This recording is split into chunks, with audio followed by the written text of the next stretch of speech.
meet you. Hi, nice to meet you too. How was your drive in today? It was pretty good. There was no traffic, so that's always good. Perfect. And how was parking downstairs? It wasn't too bad. Yeah? I know some people come in saying they can't find parking and they struggle, so I'm glad that all worked out for you. Mm-hmm. So this is our first time meeting, so there's some stuff that we should go over, just like some introductory things. The first thing is confidentiality. So I want you to know that what we're doing here stays here. So you can feel open and free to discuss things, and knowing that they're not going to get out. Anything you say to me, I'm bound to keep between us, with only a few exceptions. So if I feel you're at risk to yourself or somebody else, as a social worker, I'm a mandated reporter. So I want to avoid anybody getting hurt, including you or anybody else. So I have to tell somebody. In addition, if I think a child is at risk, I have to let somebody know that as well. Okay. Is that okay with you? Yeah. Okay, perfect. So it's boring, but I just need you to fill out the paperwork. Just sign at the bottom, and then we can get that out of the way. Perfect. Okay. So, one more thing. I want to know what you feel about me taking notes throughout our session. These notes are just for me. I want to be able to maybe look back on them and reference them after our session, to maybe if I want to make like the preparations for next session, that way I have some words that can remind me to what we spoke about. But again, these are for my eyes and your eyes. They're totally open to you too, so if you wanted to ever look at them, there's yours as much as they are mine, but I want to get your permission just so you know I'm not doodling about nothing over here, that these are important notes to me. Is that okay with you? Yeah, that's fine. Okay. So, how are you feeling today? Pretty good, I guess. Yeah. I don't know, I guess I've been dealing with this problem with my roommates, and it's kind of making me feel a bit anxious. Yeah, I guess that's why I'm here. Okay. Do you want to talk a bit more about the problems you've been having with your roommates? Yeah. So I guess it all started last summer when two of my roommates got into an argument, and I wasn't there at the time, but they informed me that they got into this argument, and after hearing both sides of the story, I was kind of able to pick a side just because I didn't agree with what one roommate had done to the other. And so that has just created a lot of tension in the house. So because we're not friends with this other roommate, she's made other friends, and she often brings them over and is loud when I'm trying to study. And I'm the type of person who likes to study with complete silence. And so I'm not able to study until really late at night, and so I don't go to bed till later. And then I wake up really cranky, and I'm kind of irritable towards everybody, which is not great. So yeah. That sounds like a lot, and that's frustrating, especially because usually your home is supposed to be a safe space, and having that conflict can be a lot for somebody to handle. Have you ever had a conflict with your roommate before? Well, I guess so. So as a group, we kind of decided that we would go by a cleaning schedule, and so every week a different person would do all these chores around the house, and every time it's her week, she wouldn't do them, or she would just do them really quickly, and so that was really frustrating because when everybody else did their chores, like, it was done very well, but then when it came to her, she just was, like, lazy, I guess, I don't know, and that was just frustrating. So let me know if I got this properly. So amongst the roommates, you guys created a schedule of some sort to do the chores. And when it became her time to do what you guys had laid out and agreed upon, that she wasn't holding up what she originally stated that she would. Yeah. Is that right? Okay. But everybody else was in agreement, they did the chores, and there was no problem. Right. Okay. Yeah, that can be frustrating as well when you've all agreed upon something, and when one person's not holding up their end of the bargain, it kind of affects everybody in the house, not just her. Yeah. And dealing with that originally, how did that make you feel in that situation? I guess kind of anxious. I'm the type of person who really likes cleanliness. At home, my parents kept everything very clean and tidy, and so that's the kind of environment I like to live in. And so when it's not like that, I feel really anxious because I feel like I need to do it if it's not done, and like it shouldn't be my responsibility when it's her week to do the chores, and so I literally will only think about that until it's done, and so yeah, it's really difficult. Oh, for sure. How did you deal with that conflict with her at that time? I didn't really deal with it, I would say. I didn't address it with her just because I really don't like confrontation. Oh, okay. Yeah. I want to talk a bit about that, if that's okay with you. Mm-hmm. Is confrontation something that's always been an anxiety-provoking thought or issue for you? Yeah, I guess so. Yeah, I guess I'm not good when it comes to confronting people. I don't know why, but it just gives me anxiety. And so I'd rather just not deal with it or not say anything and keep it peaceful, I guess.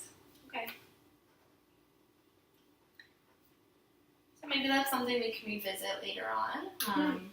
Let's get back to what we were dealing with before. So you're living in this house with your roommates, one in particular that you're having a conflict with, and you're feeling anxiety. You're feeling tense.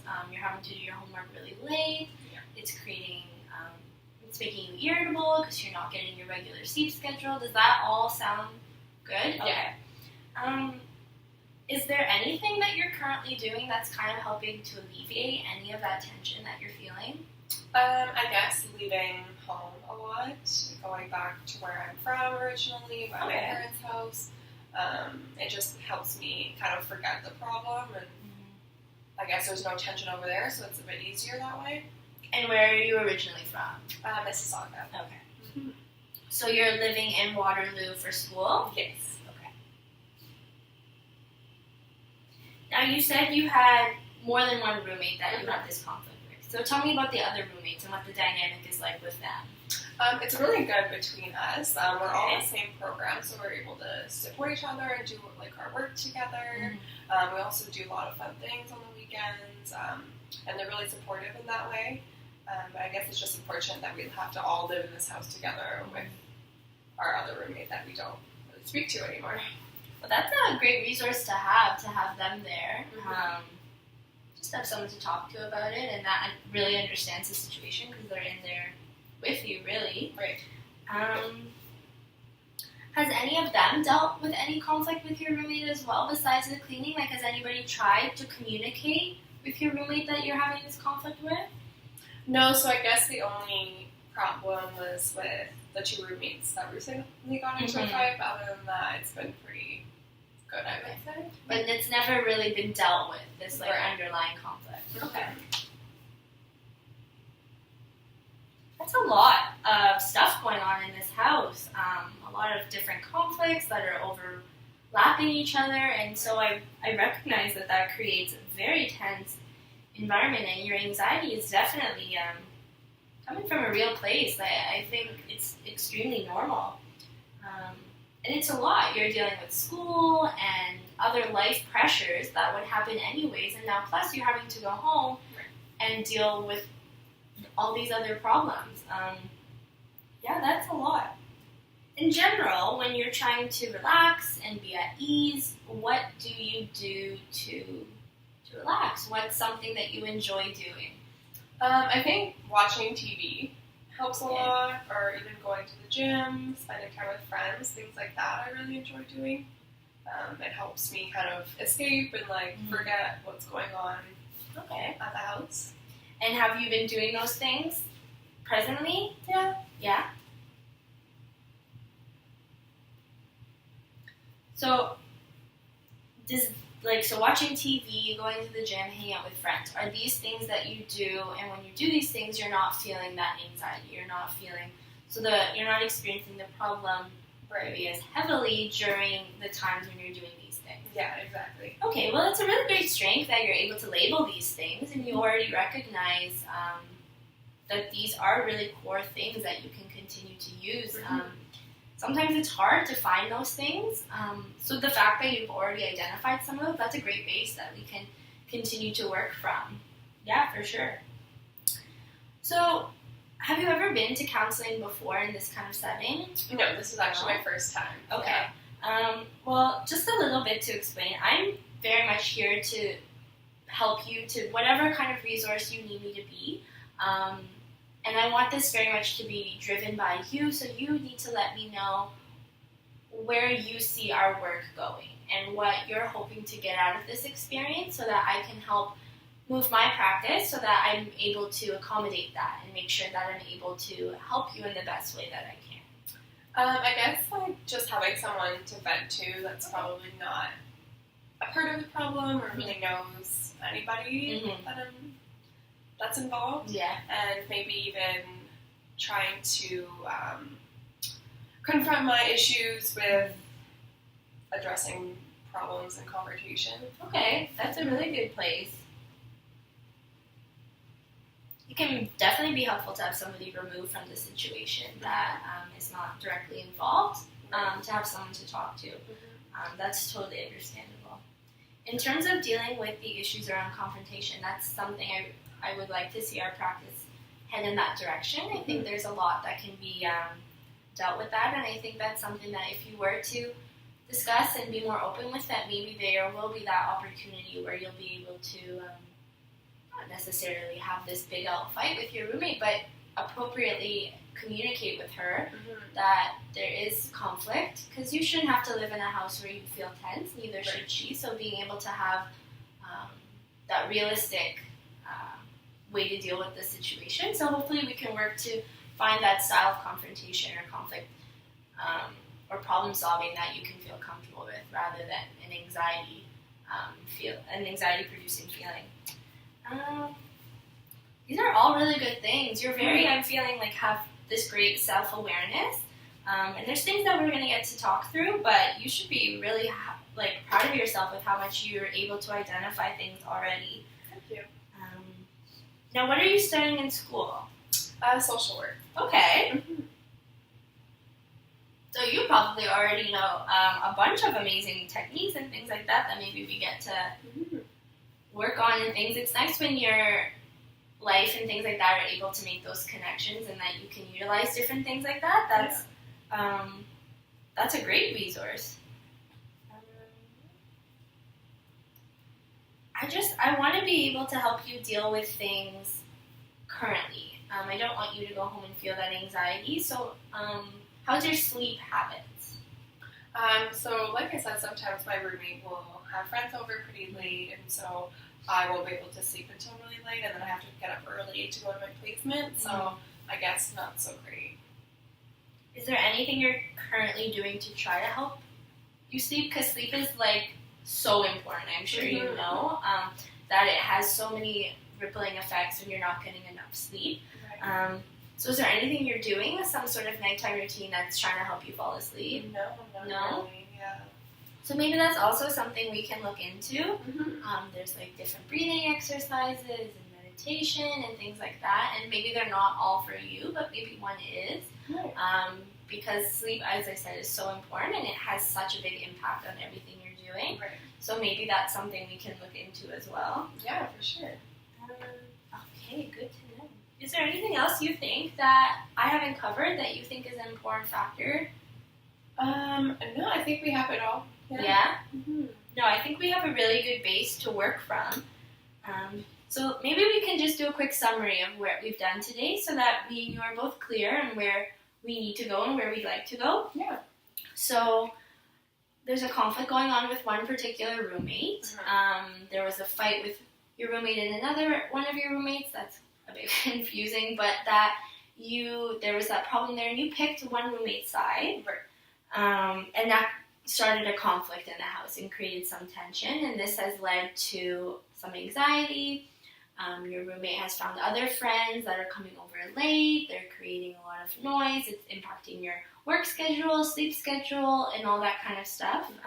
This isn't the first time you guys have had conflict. Right? You've had a conflict with a cleaning schedule type thing, but the conflict was never dealt with. Right. So it was kind of just swept under the rug and pretend like it never happened type deal. And maybe because you don't like that confrontation. That's an anxiety-producing experience. you want to make everybody happy, you want to keep the peace. So the idea of creating waves is not something that you're very much into. Right. You do have great other roommates that you do get along with, and they're a great resource. You guys have fun together, which is really great to have that. We also went over some of the things that are currently helping, so some TV, gym, which is great. Exercise is a great way to alleviate stress. Hanging out with friends, going home to visit your parents in Mississauga. That helps you forget the problems because there's no tension going on over there. Right. So that's what I'm feeling the situation is that you're coming in with today. Is that a good grasp? Yeah, for sure. Okay, perfect. And moving forward, maybe some things we want to deal with is why maybe you're struggling with these feelings that you don't like confrontation or that's scary for you. Where that's coming from, and maybe some realistic ways we can implement to help you communicate, because you should have a voice, and when something's bothering you, we want to make sure you can speak up for yourself. So working on that, and maybe just some more ways looking into how we can sleep better, how we can deal with the problem now, because you're living in Waterloo, you're going to school, this is your situation right now, so I want to help you make it as best as you can and as happy as you can while you're here. Yeah. Okay, well, I think we have a really great start. I'm really glad you came in today, Mary. I'm really glad we met, and I look forward to our practice together. Me too. Thank you so much Thank for you, meeting with Mary. me.